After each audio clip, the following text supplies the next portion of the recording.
Ruiz goes inside. Zacharias, and that one blocked by Jara. Jara able to just stand his ground, gets his left hand on it. Not enough weight on that pass, and now Jaimes will play it in.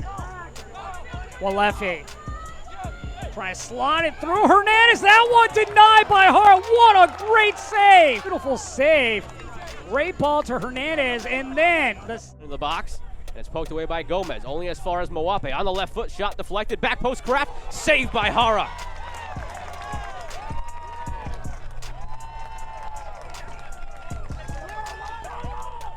Pablo Jara faces the trickiest moment of the night so far.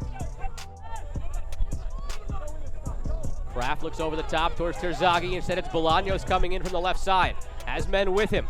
Gets in across. Terzaghi there, saved by Jara. Jara save, 8-time save of the week winner last year in League One. Throws his name into the hat already now.